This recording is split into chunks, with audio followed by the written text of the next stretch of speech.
You're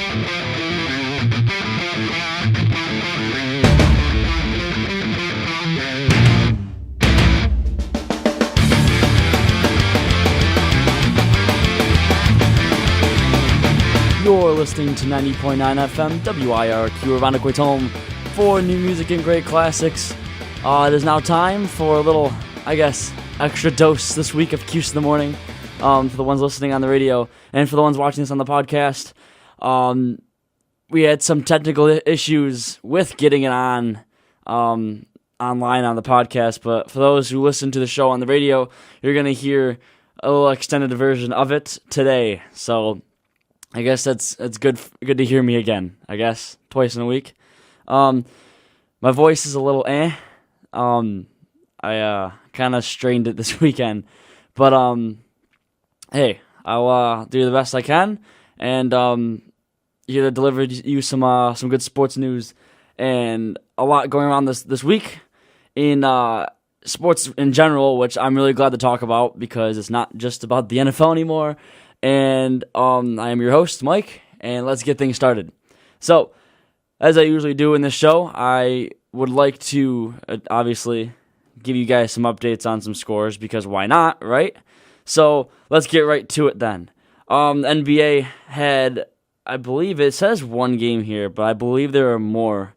It says Houston Rockets played the Phoenix Suns 127-118. There was also some more basketball, a lot of college last night. Headlines that were breaking this morning that the number one Kentucky got the 24th win. They're 24-0 this year, and they're the number one seed going into March Madness, which is coming up very, very soon. The month of February is going by very, very fast. It's already the 11th, and I felt like yesterday we just started the month. So, other news in college basketball: Wisconsin, number 5 ranked, beat unranked Nebraska 65-55. Kansas Jayhawks, number 8 seed, beat Texas Tech 73-51. Notre Dame beat Clemson 60-58 in a tight one. And Arkansas demolished Auburn 101-87. I would call it demolished because you don't see a lot of college teams scoring 100-plus points. So there was a lot of hockey last night. That's what I did. That's where I spent my Tuesday night. I watched some hockey. New York Rangers, coming off a 2-game losing streak. They finally got a win. It was against Toronto Maple Leafs. It was a 5-4 contest, I believe. Rangers had the lead the majority of the game, then they blew it in the end. But then they came back, and Matt Zuccarello came up with the score and got the win.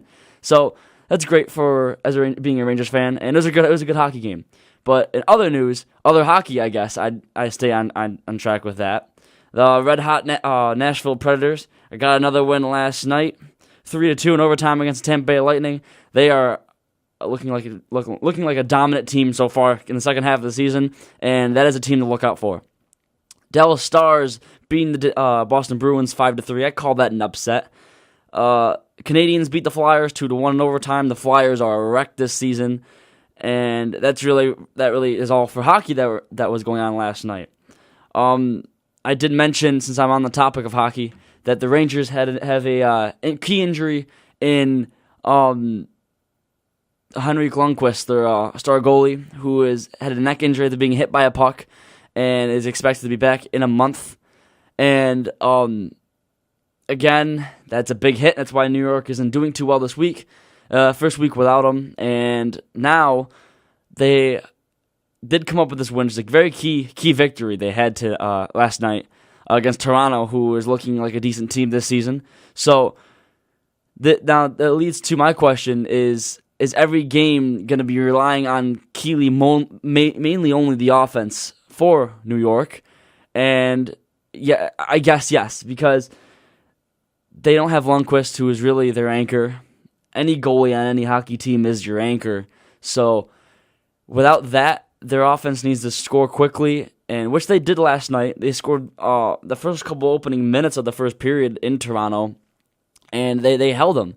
Yes, it was they allowed 4 goals throughout the game, but they did come out with the win, and it is a big win for New York this week. Everyone thinking they're going to slump. I was thinking they're going to make a huge slump. They lost 2 games in a row, and now they come back with this one. It's big, and it moves them it gives them better confidence, I guess, moving into next game and throughout the season without Lundqvist for the month. So, other news, again, I mentioned college basketball, and I will continue to mention this. Again, I want to hear, I guess, I'll know when this goes out, when this podcast posts. I want to know if you want me to do a bracket. I'll continue to mention it, and I still have to get the exact date of when the brackets come out, but when they do, the day it comes out, I will have it printed. The day after, very, very, very soon after they're released, I will have them out. I will have one with me, and if you want me to fill out a bracket, I will. If you want me to fill it out in advance and tell you what I picked and who I picked and why, then I'll do that. It's 100% up to you. I'm open to anything. So, again, for the podcast viewers, leave a comment below, and I will get back to you, and I guess I'll make a PSA, I like to call it, because public service announcements makes me seem kind of important. So, again, college basketball season's coming to an end. NASCAR season's starting up, which is great. Honestly, I'm a NASCAR fan. It's sad to see that one of my favorite drivers, Jeff Gordon, is retiring after this season. And what bothers me is that the number 24 that he's driven for almost 20 years is not being retired. And you get the all-time drivers like Richard Petty, Dale Earnhardt. I was mad when they brought back the number 3 of Dale Earnhardt after maybe like 15 years after he died. And I guess it's, in a way, not right. They should have, like any other professional sport, they should have a retired number. And and especially in that type of sport with NASCAR, you have numbers 1 through 99, and there's only 43 drivers in the Cup, and it's not like everyone's changing the numbers every year, so you can do that. You can retire numbers. So I think they should retire Gordon's number. He's a 4-time champion. He's been in NASCAR for a very long time, and they should retire the Dale Earnhardt number. And I believe if they do have the 43 of Richard Petty retired, then I'm not 100% sure, but I think last time I checked they do. Don't mark my word for it. But as I'm reading in other news, a lot of next to the scores and stuff like that throughout the sports, and I try to give to you guys, there's a lot of controversy and a lot of things. And I mentioned this when that should originally be posted up, but it wasn't because of technical errors. I will touch on that because most people didn't hear what I had to say. And it brings me back to the NFL. And I know I'm all over the place, but it makes sense. Professional sports in general. I hope I'm not the only one that likes the game for the game still. And nowadays, I see more of the game being shown in the backstage of it, the executive part of it, and which is good to an extent, like not with the commissioners and the GMs and the owners or whatever you want to call them. Like at the moment in headlines is the NFL. It was the Deflategate before the Super Bowl. It was, and just in general, it's not just that. It's talking about players being suspended for stupid reasons. And I get it, you're trying to get it out to the public, but then you continuously talk about it. And it happened, and you gotta accept it. Like, for example, the Josh Gordon issue, the wide receiver of the Cleveland Browns, was suspended for the entire season next year for a substance abuse, and it could be a season or more, is what they say. And people are talking about it and talking about it and talking about it, and it's like being a dead carcass. It's not gonna do anything more talking about it. You get it happened, and then let's move on. And then people are still talking about Deflategate, saying that something should have been done more, and all this. And now some of the balls were not even underflated, and all. I don't even know. I'm not even following the story anymore because it's irrelevant to me now. But I feel as if more of sports nowadays, like you get baseball. It's not just the NFL. Baseball, like I'm reading right now. A-Rod this whole issue the past few years about the whole being suspended last season and the whole substance abuse. It's been for a long time, A-Rod and using performance-enhancing drugs for about almost a decade now. It's been, and it's crazy to say that, and now you see that it's becoming more of a backstage type of thing. The game isn't showed for the game anymore, and it's because of what's being shown on the other side of the ball, I guess you would want to say. And I feel as if the executive part of sports is being showed a lot more than the sport itself, and that bothers me. Just like I can't even think about the NFL draft without thinking of controversy and thinking about former Florida State quarterback Jameis Winston, who is entering the draft this year, and he has a bunch of controversy coming into the draft, and he has a history for it, and I believe he's not going to have a good fit in the NFL because he's going to stir up more, and it's going to be more and more I'm going to see on headlines, and something's going to happen that he's going to do, and he plays like a kid, and it's sad to say, and it's sad to predict that's going to happen, but I can't even enjoy the NFL draft anymore without thinking about something like controversy. And again, I hope I'm not the only one that feels this way, that sports nowadays are showing more of the backstage part of it and not the sport. And I love the sport for the sport. I'll enjoy sitting on a Sunday afternoon watching a football game, or and a summer day watching a baseball game or going to one or anything.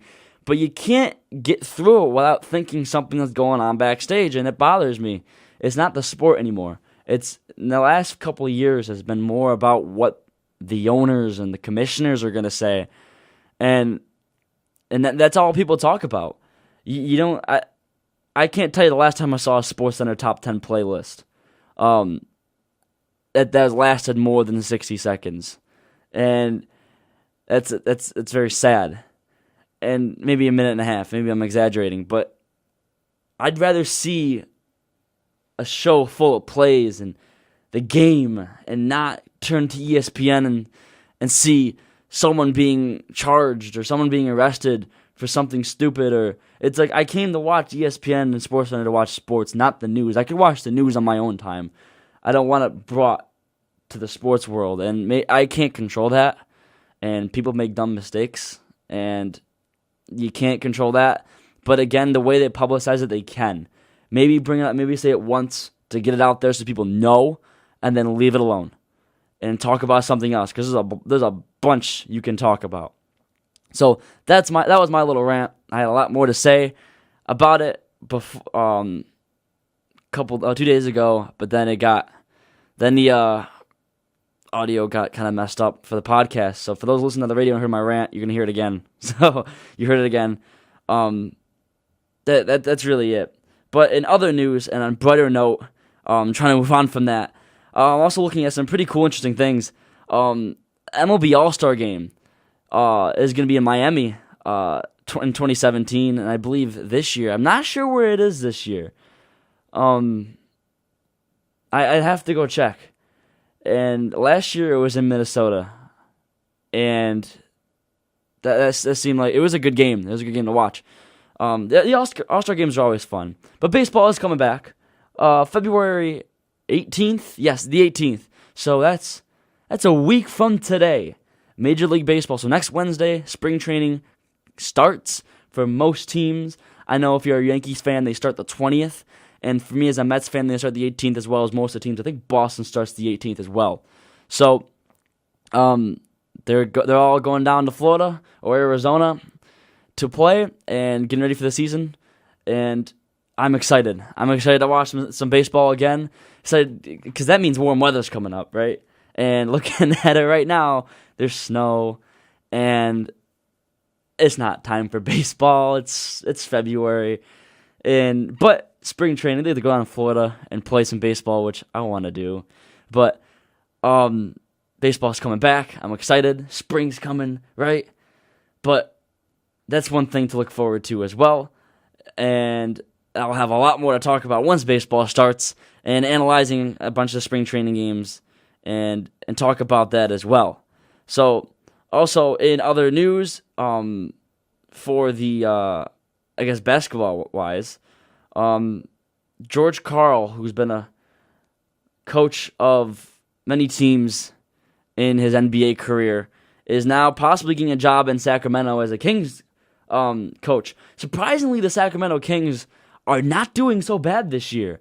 And they're one of those teams that are like the Jacksonville Jaguars of basketball.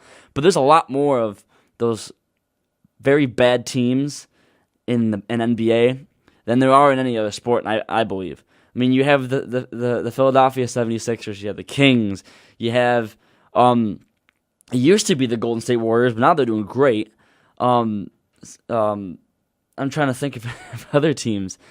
Now the Orlando Magic, who are completely irrelevant after when Dwight Howard left. There's a bunch of teams that are come up. The Toronto Raptors they're getting better, I guess. Now the Chicago Bulls are becoming irrelevant again, and not again actually, for the first time in a while they've become irrelevant. So, a lot of teams are trading spots, which I find kind of cool. And then the whole thing with Cleveland, with LeBron being benched, and that whole team is what people call, and I call, an emotional wreck. And now I'm seeing right now, Kevin Love was caught off guard by a LeBron James tweet. I don't even know what that's about, and I don't care. It's very, very interesting to again see how the Cleveland Cavaliers were going to be that the big three team like the Heat were the past couple seasons, and now it was going to become the Cleveland Cavaliers, and then they fail. They have failed this year. If I had to give an evaluation of that, you have the new three. You have LeBron James returning back to Cleveland. You have Kevin Love, and then you have Kyrie Irving, who's a great basketball player. All three of them are great basketball players, but they're not the three that can coexist, I guess. Like basketball wise, personality wise, that's different, but they seem to get along great. But playing wise, there wasn't like LeBron, Wade, and Bosh. And LeBron being benched, you pay the Cavaliers pay him the most to be on that team, and they bench him. So I don't know. There's a lot to analyze in that. There's a lot of different ways and different scenarios you can go about that. So I'm gonna leave it up to you and what you think of the LeBron issue. So again, as a podcast watcher, or as a podcast viewer, when you see this, comment on what do you think of a LeBron issue, because I want to see what your opinion is. So I'm going to take a break. You're listening or watching to Cuse in the Morning on 90.9 FM WIRQ. I will be right back. Here's some Breaking Benjamin, because Breaking Benjamin is coming here on Valentine's Day, and I'm excited to go see that concert. So I'm going to play some of that for you. Breaking Benjamin with The Diary of Jane on 90.9 FM WIRQ. I'll be right back. Welcome back. You're listening to Cuse in the Morning on 90.9 FM WIRQ. Irondequoit's home for new music and great classics, and Cuse in the Morning. So, well, again, welcome back to the show. For those watching the podcast, welcome back. And I just pulled up on the break because the ESPN app I use to look at scores doesn't show all of them. It only shows what they think is important. So, I looked at I know Buffalo played. I haven't mentioned any Buffalo scores in a while because they're not doing too well. So, I know there's a lot of Sabres fans out there. So, I'll give my little recap on it. Buffalo lost to the Senators 2-1 last night, and it apparently, what I'm reading, and I watched the highlights of it as well, it was a good game. Ottawa scored very early in the first period, and then Buffalo scored to tie it up, and then the Senators took the 1-goal win at the end of it. So again, the Sabres only with 16 wins. They're 16-36, and obviously out of the playoffs. And now you gotta play the rest of the season because really with nothing else to go for. And Buffalo again going out with another disappointing season. And now thinking about it and how dominant the Sabres were a decade ago. They were a great team. Back when they had Ryan Miller too, maybe not. It was a little less than a decade ago, but back when they had Ryan Miller as their goalie, and the Sabres were a better team. They were a playoff contender, but now they're not. They're one of those teams that fell off the edge, and like a lot of Buffalo teams have fell off the edge in recent years. Shots fired. Ooh, but it's true. The Sabres falling off the edge again this season, and now they have to reassess themselves. And as coach, and now as general managers and stuff like that of Buffalo, you got to realize that what you're doing obviously is not working, and you need to fix what you have. Get new players, trade people away, make moves to make this team successful, because they're not successful right now, and they haven't been for a long time. So, again, going to Buffalo, different Buffalo teams, I'll transition to the Bills. Buffalo Bills, like I said, getting Rex Ryan as their coach, and I've seen him on a couple of commercials lately, which I find kind of weird. He's publicizing himself a lot, and again, that's good for the team. It gives them motivation as a coach like that. The past few coaches of Buffalo has been like, yeah, we're gonna win, and they're very quiet. Like Doug Marrone is a very quiet guy, and even Chan Gailey was a very quiet guy. And now you get Rex Ryan, who has this completely different personality, and maybe that's what they need. They have a great defense, one of the best defenses in the league by far. Probably the top 3 defenses is probably in the AFC. And then again, they had their quarterback issue, and Kyle Orton retiring after I call it a one-hit wonder. And having most of his career as a backup quarterback, playing for Denver, for Dallas as backups, and then he gets to Buffalo, gets that 1 year of glory, and then he retires, which he rightfully deserves, and at least that one season. So then you have E.J. Manuel again, who gets a second chance. Really, actually, I call it a third chance, because he had his first chance. He didn't do bad. Then he got injured, tore his ACL. Came in for a second chance this past season. Didn't do well. Got benched for the rest of the season after beginning a terrible start. And now I wonder if he's going to play a full season for the first time in his career, in his third season. So there's a lot to talk about with E.J. Manuel and what they can do with him. And that's Rex Ryan's biggest obstacle. There's the word. His biggest obstacle he has to cross, and that obstacle's name is E.J. Manuel. You need to figure out, if Rex Ryan calls himself a quarterback coach, he needs to coach that quarterback because he needs it. And he didn't do it with Geno Smith, and maybe this new coach for New York can do it for him, but I don't know. They need to figure out quarterback issues and get it done by the time the season starts. And maybe that's what they'll do in preseason. They'll spend those 4 weeks on really getting him playing time. Maybe even a full preseason game at the last couple weeks. But if they know they're started by then. But again, there's always the draft, and you never know what you're gonna get in the draft. Like what Forrest Gump always said, life's like a box of chocolates. You never know what you're gonna get. So you never know what you're gonna get in the NFL draft. You can get a third rounder, Russell Wilson, if you're lucky. You never know. So there's the draft, and there's still free agency. There's still trades you can do. It's only February. The Super Bowl ended 2 weeks ago. So a week and a half ago. The Super Bowl, it was. So the season ended a week and a half ago, and there's still plenty of time. And I'm just gonna leave it in the back of my head for now. And I'll tune into what Buffalo has to do. Definitely tuning into what Seattle has to do with the whole, if Lynch is going to come back, which everyone wants him to.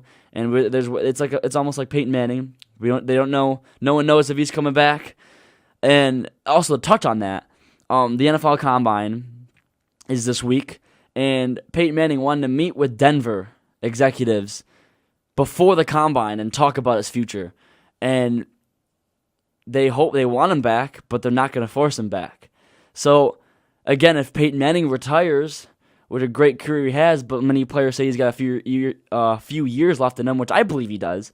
So, if he leaves, Then you got a quarterback hole in Denver, and you never know. It could lead to something for Buffalo to trade for something to get someone, or you never know. And again, you have the draft, you have trades and stuff like that, so I'll leave it at that. So, some PSAs and some recap. I will continue to address the March Madness of what I'm going to do. I want you guys to decide what I'm going to do in the comments below of the podcast. So, and for those listening, always give a call while I'm talking. 336-0740. Please state your opinion on what you think, and I would love to have a conversation with you. And also, like I said, comment on it and tell me what you think of the LeBron thing I had to say. Tell me what you think about the NFL and just sports in general, how sports has changed to more of a business and executive-wise. And tell me your opinion about that. And also tell me what you want me to do again for the brackets. You want me to fill one out live on the show, or do you want me to fill one out in advance and then tell you what I was gonna do and who I picked? So I already have my pick to win it all, and I'm not gonna share it. So it's surprising. It's surprising. So again, leave a comment, blah blah blah, watch it, and thank you for listening. I'm Mike for Cuse in the Morning. This week's episode originally was supposed to be for February 9th, but was moved now to the 11th of today. So for those listening, for those watching, I hope you have a wonderful time and had a great experience watching this again. I had a lot of feedback from the first episode and had about 500 views on it, and I'm really, really proud of that, and I really thank the ones who watched it and took the time of watching it. It was about 25 minutes long. I don't know how long this will be, but hey, again, I'm rambling on now. I will see you all later on Cuse in the Morning. I will talk to you guys later again. Adios.